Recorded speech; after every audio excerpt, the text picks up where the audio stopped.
What's up, fight fans? What's goody? What's goody? What's going on out there? It's the homie, main man, made man in the building. Y'all know how I get down. We talking boxing, man. Once again, as always, it is a pleasure. I repeat, a pleasure to be up on here with all the fight fam and the fight fans, man, to talk about this good old boxing game. Yo, man, I know there's a fight on later on today. Hey, before I get started, though, hold on. Let me just make sure that the audio is sounding good. And now, hold on. It's okay. It's all right. I guess it's okay. It's doable. You know what I mean? I like it a little better than that, but it is what it is, man. But the fact of the matter is, man, once again, it is a pleasure to be up on here with everybody today, man. And yeah, man, I know we about what? Give or take about a half an hour or so away, at least on the East Coast, away from the Jermell Charlo fight tonight. So I'm going to try to hurry up and make this episode real short and sweet and fast. You know what I'm saying? Because I do want to see that fight as well, man. We got Jermell Charlo on tonight versus Jorge Cota. You know what I mean? And on the undercard tonight, we got my man Guillermo Rigondeaux coming back fighting against Shiloh. Never heard of these dudes. You know what I'm saying? We know in Jermell Charlo's case, this is a last-minute step-in, short-notice opponent, in which his opponent in Tony Harrison, the current WBC 154-pound champion, got injured in training camp and pulled out of the fight. Now, this has got Jermell Charlo. What's up, Chin Smoke? What's up, brother Reality? What's goody, man? This got Jermell Charlo running around telling everybody, man, oh, man, Tony Harrison faked this injury. Yo, y'all see Jermell Charlo? Jermell Charlo wilding out here, bruh. He out here telling everybody that Tony Harrison did fake the injury. He put it out there on social media, and it is what it is. Now, a lot of the fight fans out there are saying that they don't think that Tony Harrison is that type of dude. They think Tony Harrison is a real 100% cat, you know what I mean? And he wouldn't do anything like this. Now, Jermell Charlo was pointing out, like, look, man, he even said it in one of the press conferences. He was like, look, I didn't pull an injury in order to cancel this fight. Tony Harrison said that and then turned around and got injured. So Jermell Charlo is using that and saying, look, he said it. He said it. He said he'll do it. So you know he's capable of doing it. You know what I mean? And he's running around telling people, man, that Tony Harrison didn't fake this injury. I don't believe that. I believe Tony Harrison. He do seem like a stand-up dude. So I got no reason to say that Tony Harrison is faking this injury. Not to mention, it's not like, he struggled. I mean, he didn't. It was a close fight. I thought Charlo pulled it out personally. It was a close fight, but I don't think he had nothing to run away from, man. I think he would have welcomed this fight, man. He's a Detroit cat, man. He's supposed to be a real one, brother. I don't see Tony Harrison pulling out of this fight. But then again, who knows? Or faking an injury, but who knows? But Jermell Charlo seemed to be convinced, and I just looking at the way Tony Harrison is and how he moves, how he talks, I don't think he'll do it. You know what I'm saying?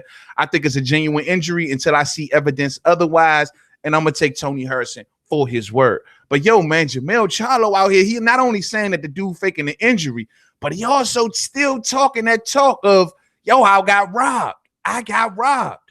And it's the way Jamel, I try to give him the benefit of the doubt and give him a little rope with this, but the dude's starting to sound like the same dude, man. Yeah, I understand he's trying to tame it down a little bit, and he's not as lashing out to the media as much as he used to. You know what I mean? Because right now he needs the media in his corner after coming off a loss. But yo, he's still talking the same though. You know what I mean? Like he going knock about and this, he was robbed. And so if you think you were so robbed and you lost that fight, that means you probably in your mind don't feel like you had to make any changes.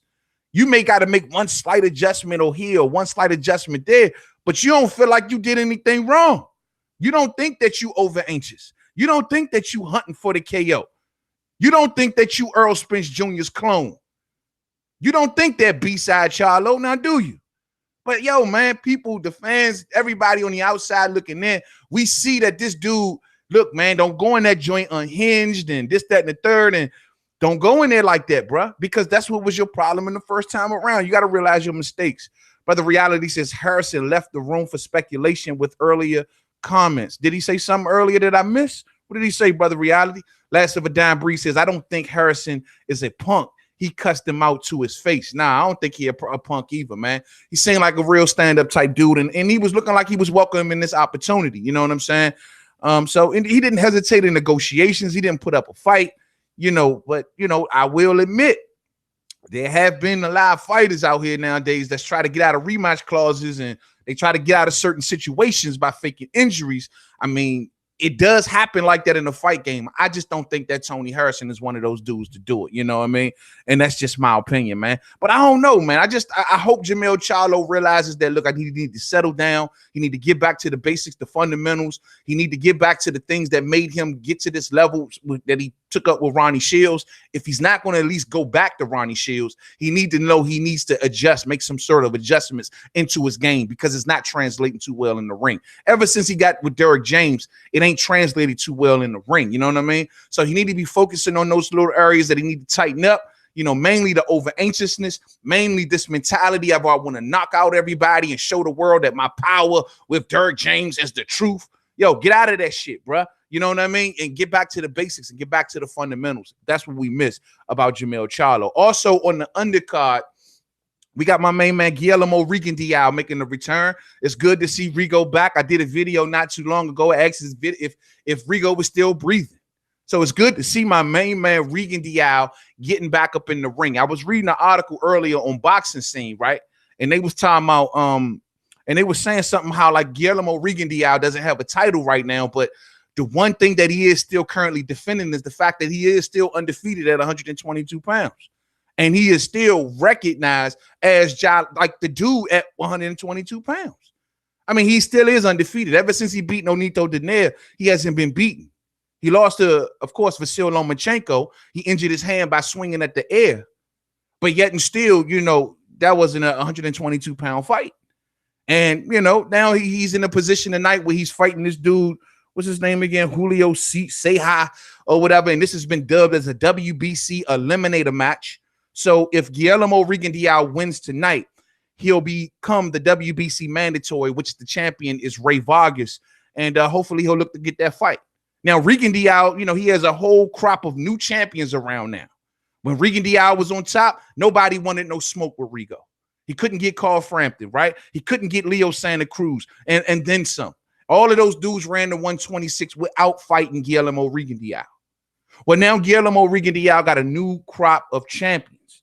And I don't know, man. I hope these new crop of champions or whatever don't be as reluctant to get in the ring with him as, say, some of the previous champions. You know what I'm saying? So this is going to be good. You got Ray Vargas. You got Daniel Roman down there now. Emmanuel Navarrete. You know what I mean? Like these dudes, hopefully they'll get into the ring with Guillermo Rigondeaux. Though some of them do fight on other networks that may be a political divide, hopefully they can make it happen. You know what I'm saying? We'll see. Now, Guillermo Rigondeaux still, I think, a dangerous fighter. And I don't know if he still has this reward factor, especially now after being inactive for so long and losing to Vasyl Lomachenko. The reward has even been lowered if you beat Guillermo Rigondeaux. So these dudes are going to do the same. I think, honestly, I hope they don't, but they may do the same thing as a lot of previous champions do, because Rigondeaux is a very dangerous fighter, but he comes with so much risk and not much reward. You dig? And maybe because it attributes to him being a Cuban fighter, but still my guy, still my dude. I'm dying to see him up in the ring tonight. I hope he can go in there, get the job done, look impressive, and becomes the WBC mandatory tonight. I'm expecting Jermell Charlo as well as Guillermo Rigondeaux to go in there and get the job done. Jorge Cota. I try to take a look at this dude. I do remember him when he got stopped by Erickson Lubin a little while back, but other than that, I've rarely seen this dude fight. But from what I've seen of him, it's nothing he can do tonight. I repeat, nothing he can do tonight that will give Jermell Charlo any problem. So tonight would be more so a showcase card, if you will. You know what I'm saying? It's going to be a showcase card to make Jermell Charlo as well as Guillermo Rigondeaux, newly signed. You know, now he's down with Al Heyman and the whole nine. Like he's going to basically, this is a showcase fight for them. You know what I'm saying? Let's see what y'all talking about. Chin Smoke, what's up with you? Brother Reality says, Brother Reality says just him saying that he could easily pull out due to injury. Oh, okay. Yeah, I remember he said that, man. And that's why I say Jermell Charlo taking that and running with it, man. He got that thing looped somewhere, man, playing somewhere on social media. Paul Macklin says Harrison is a real brother. So you don't think Harrison to do it either, huh? You think Harrison is a stand-up cat and he ain't faking no injuries all day. Brother Reality says Jamel is a hothead. That'll be his downfall. He's trying his best to stay hot. I noticed in Jamal, because I looked at the little Showtime thing that they filmed on him, And he's definitely on his humble shit right now. And he got his family, showing his family and showing how much of a family. I never knew that Jermell Charlo was that much of a family man. I always thought from the young, hungry lion persona that they always gave out that they was just some little rowdy little dudes. You know what I'm saying? But it turns out Jermell Charlo's a family man, been with his lady for a long time, got a kid out here. You know, he seemed like he's the more mature twin of the two. And, you know, it's like he's trying to share that image. And I think Jermell Charlo would be smart to share that image as well.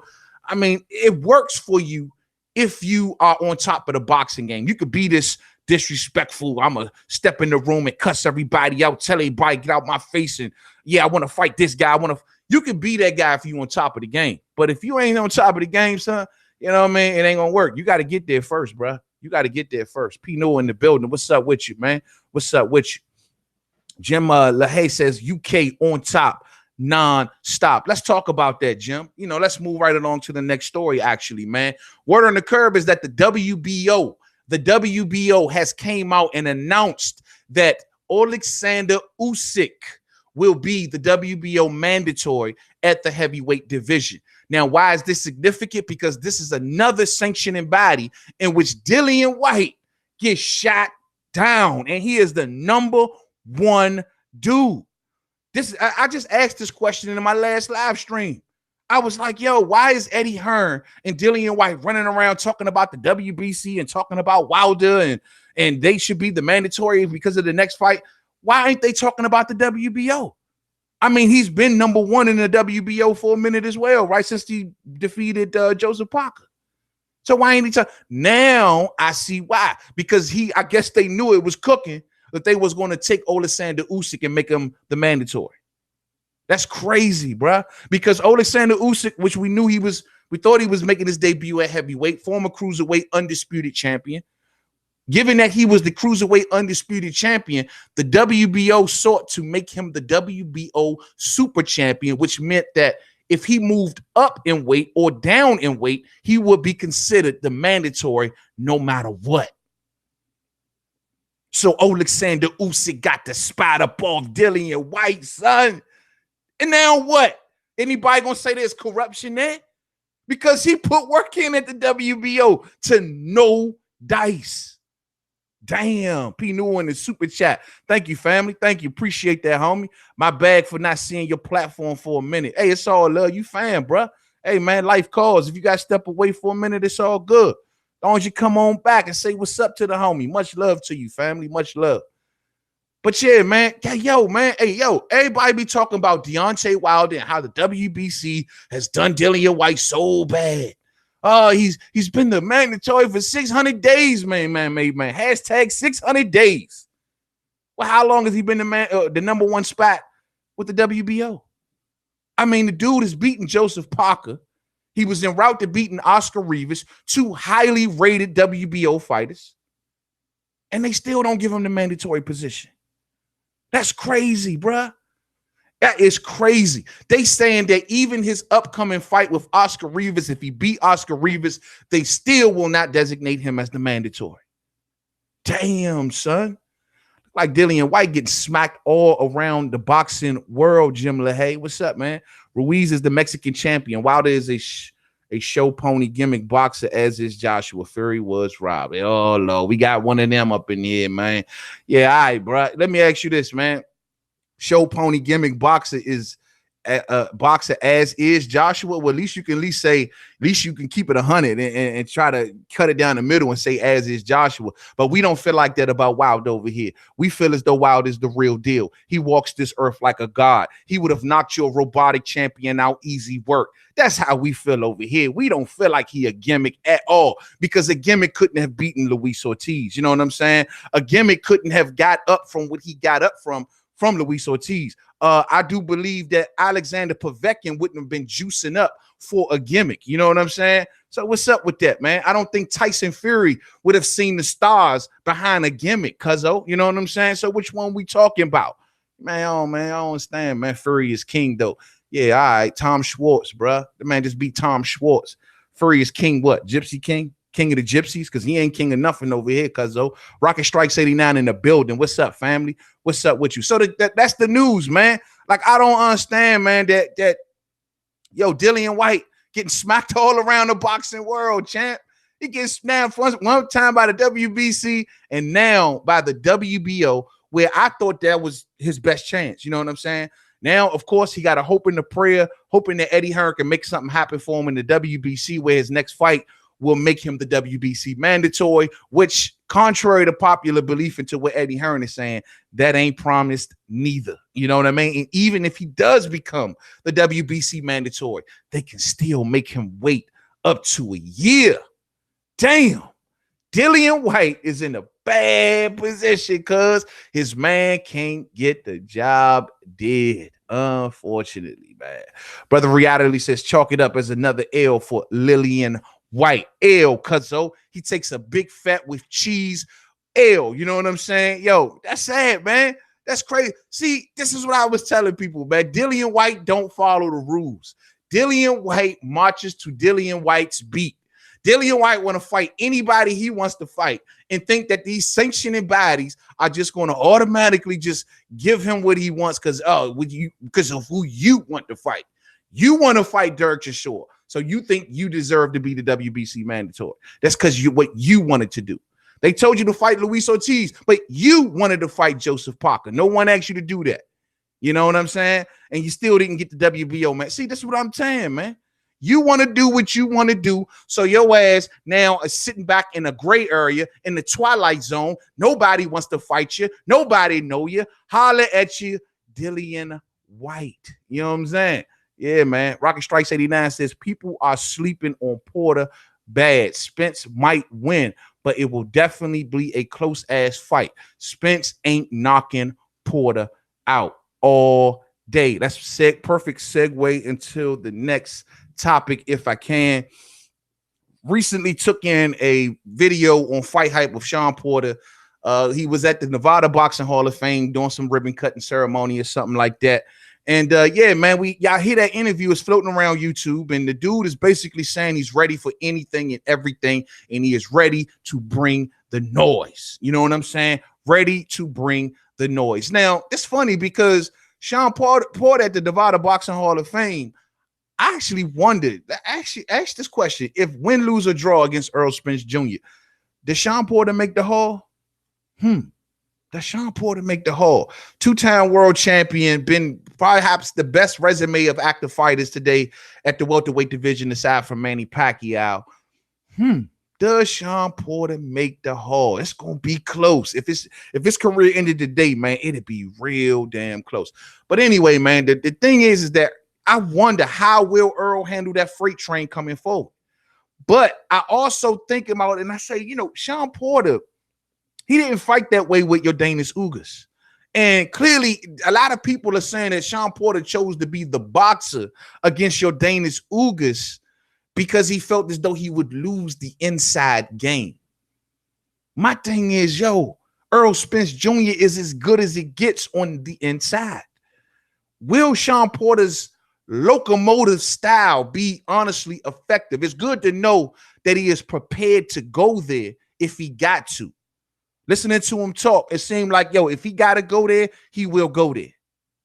One of the biggest criticisms of Shawn Porter when he fights that way is he smothers his work.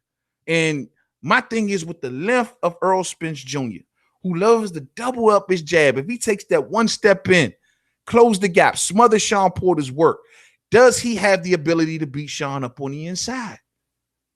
And if he does, then Shawn's style of bringing a freight train, I don't know if it works. It's going to be interesting, bro. I don't know if it works. I don't know, man. I know Shawn, to me, as a boxer, is not to me as a lot of people like to give him the accolades for being a good boxer and fighting on his toes and all that other jazz. Like, I don't think is as good as he is when he's traditional Porter, when he's traditional Shawn Porter. I don't know if Earl handles that type of whirlwind. I mean, I'm sorry. I don't know if Shawn continues to fight in that manner if he is broken up too much on the inside. And I don't think he outboxes Earl. Shawn said he's prepared for it, though. That's good, man. That's good. Because, like I said before, we need Errol Spence tested at this speed, at someone full-fledged coming at him, bringing the house, and see how he reacts first. because I can't think of nobody in Earl Spence's resume that he fought that did that. Lamont was stationary. Kell Brook, he stood toe-to-toe with Earl, but he was more of a counterpuncher than anything. Like, he was looking to come over the top of the jab of Earl Spence Jr. for the first half of that fight. Stand his ground, but he was looking to go over the top of the jab. No one has like brought the noise and tried to back Earl up. There were points in the fight that Kell backed Earl up, but not consistently. You know what I'm saying? Just like in spurts of the fight. So how does Earl react on that back foot? Can Shawn Porter put him on that back foot? All of these goddamn questions, bruh. Damn, we got to see that fight. Man, hit that like button for me like the homie Rocket Strikes 89 just said, man. Young, I hit my like button, young. Yeah, man, all day, son. Hit that like button for me, whether you're just finding me out about me now or your fam, whether you're on your way in or on your way out, man. Hit that like button for me, man. We putting in work Sunday right before the fight. We got about 10 minutes before the fight, right? LeBron James in the building. What's up, homie? LeBron James says, I might go to Brooklyn for that Earl fight. Yeah, if they doing this thing at the Barclays, man, I may be there myself, man. I'm really thinking about taking that trip up there. That's a fight that's definitely worth it. Yeah, man, the second they announced them tickets, man, I may be making that trip also, bro. I see you there all day. Brother Reality says, I agree. Earl needs to be challenged. Yeah, man, he needs to be challenged. Put back on that back foot. That's why I'm glad to hear Shawn Porter talk the way he's talking. The only thing is, I don't know how successful it's going to be. We just got to see how Earl going to react to it. No one, the only one I can remember that really tried to back Earl up was the dude Emmanuel Latte, but he only had but so much semi-success. Chris Algieri couldn't even do it. Damn, I mean, nobody has ever really backed Earl up consistently. P. Newell once again in the super chat. Thank you, family. Thank you very much for that, homie. Much love. When you have time, talk about my gangster Teofimo Lopez. He is the truth all day. Just for the fam, man, I will be doing a video specifically on Teofimo Lopez for my homie P. Newell all day. Much love to you, homie. Yeah, man, I like Teofimo, man. He the truth, man. Calling out Lomachenko. He wants all of the smoke. I truly think what Teofimo right now is involved in is in something beautiful, man, because if he can get that IBF off of Richard Comey, and then they can do a total undisputed fight because this special exception that Lomachenko get to go after that WBC. And if he gets that WBC, that Teofimo go after that IBF, he gets that IBF. Slim, we talking for a total undisputed match between Teofimo and possibly Vasyl Lomachenko. We're going to talk more about that, P. Newell, just for the fam all day. You know what I'm saying? But yeah, man. Yeah, man. So, you know, Shawn Porter, you know, I wonder. I hope he can be successful in his style, and it's going to be interesting to see Earl Spence Jr. pushed. I repeat, pushed, because I've said it over and over again. It removes all forms of criticism for Earl Spence Jr. from this point on out. But Shawn Porter, man, does he make the Hall of Fame? I just thought about, you know, Shawn Porter's been on, he said he's been on this WBC since 2014. And he's been enrolled in Clean Boxer program, and he's been defending his title. He's been going after big name after big name. Yo, Shawn gonna have a hell of an argument for the Hall. It's gonna be close. As of today, I think I would feel much more comfortable if he say got the win over Earl Spence Jr. Then I could say, yeah, Shawn for sure, man, shooing he up in the Hall. But right now, he's like right on that cusp, bro. He's like right on that edge. You know what I'm saying? Right on that edge. Jim LaHaye says, say something when you are a dope fiend and can undermine America's boxing. See, but that's just it, though, Jim. He ain't doing shit. Tyson Fury is over here. He gonna con a few of the casuals. You know what I mean? He gonna grab a few of those, but he ain't convincing no goddamn buy. He ain't undermining America. We not giving him that kind of power over here, son. He ain't got that kind of power. Tyson Fury is looked at as a laughable, jolly-ass gypsy king. You dig? Nothing more. Gypsy fiend, whatever you want to call him. But, dog, he ain't got no standing over here right now. You giving him standing. He ain't got no standing to undermine. He can't undermine America's standing because we ain't giving him no standing. You know what I'm saying? And that's how we see him. We see him as a clown. He moving around here with them funny-looking ass outfits on. Dog, it's clown. Clown status, if you ask me. Come on, man. Come on, tell some undermine. You can't undermine America's standing if you got no standing. You know what I mean? I don't know who giving them some such standing. You know what I mean? Real shit. I don't know who giving them such standing. What belt does the Gypsy Fiend have? Oh man, what belt does he have? Exactly. Man, he supposedly got the lineal belt, right? I'm a fair cat where I give him that respect and say, okay, he still got the lineal. But don't nobody give a shit about the lineal no more. The boxing fan that's like me, that actually know the importance and know the significance. All right, cool. But I'm in small numbers, cuzzo. As far as the general public, the casuals, they can give a frog's fat fuck about the lineal championship. Who he beat? What he done? He beat Tom Schwartz. We not giving him no standing over here. Oh, he gonna undermine America's standing. How can he undermine our standing and we ain't giving him no accolade? He's a clown. He's a clown. Clowns got no standing. That's y'all man. Y'all can have y'all man. Fuck you talking about? I got my family, Monty Brown TV in the building. What's up, family? What's going on, big? What's up with you, man? Hey, man, I can't wait till you get back up on here, man, off your regular again, man. I hope everything is going well, man. I know what you're doing right now, so I hope everything is going well with that, man. I can't wait to get you back up on here, Monty, man. Real shit, man. Salute to Monty Brown TV. Everybody who hear the sound of my voice, check out the family, Monty Brown TV. That's my main man right there. True boxing man all day. Y'all may even see him on this channel every now and again. That's my man right there, man. Check him out, man. I got nothing but love for Monty Brown TV, man. All day. Yeah, he needs attention, brother. Reality, clearly, man. I don't know what the fuck is he talking about. And you know, at the end of the day, my thing is I want the UK fans to know that, yo, we don't get fooled by Tyson Fury and what he talking about. He running around trying to create this narrative like he this big dude over here. No one is talking about Tyson Fury on American soil. Trust me. I know y'all are across the water, and by them putting them on TV and the radio, whatever, all the time, it may seem that way. That's the hype that they want to put out there. Trust me when I tell you. Ain't nobody paying Tyson Fury jolly ass no attention on American soil.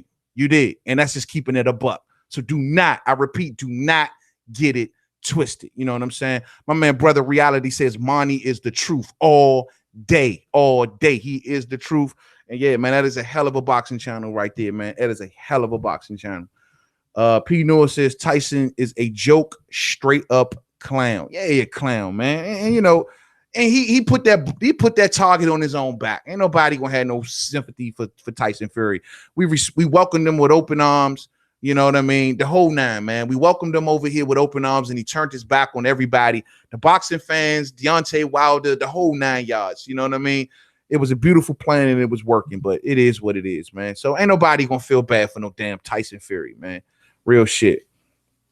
Jim LaHaye says, I heard no one even talking about Deontay over. You know what? I'm done reading your comments, bro. You mean we ain't? I just gave you a whole spiel about Wilder. You mean everybody talking about Wilder over here, Jim? Everybody. You trolling right now, but everybody is talking about Deontay Wilder. UK fans, do y'all hear this? Everybody is talking about Deontay Wilder. Do not misunderstand it. You dig? All right, y'all, man. We getting close to this fight, man. I want to go ahead and get up off here, man. I just wanted to get on here, do a quick Sunday night show because I have missed the last Sunday, and I don't be liking that, man. I wish I could stay on here a little longer, but I want to get ready for the fight just like y'all do. So maybe we'll get up on here a little later on the night. If not, I catch up with y'all Wednesday. Keep a third eye open for the vids that's going to be coming out throughout the week. Much love to each and every one of y'all. I know it's Sunday night. Take in the fight tonight. Enjoy yourself, man. And I know y'all got to set them alarms for the AM. You know what I'm saying? But it's all good. Enjoy the rest of your weekend and still do not think about that damn job all day. So to the next video, Main Man. Don't forget to subscribe. Twitter, Made Man 511. Facebook, Main Man Boxing Forum. Instagram, Main Man. Hey, yo, Jim, I'm gonna be on the lookout for you, cuzzo. You know what I'm saying? Come up in here talking all that shit. You know what I mean? But you know, we welcome dissent and we welcome opposing opinions all day. Much love to each and every one. Enjoy the fight. Hit the like button for me on the way out if you didn't hit it on the way in. Until the next one, peace out.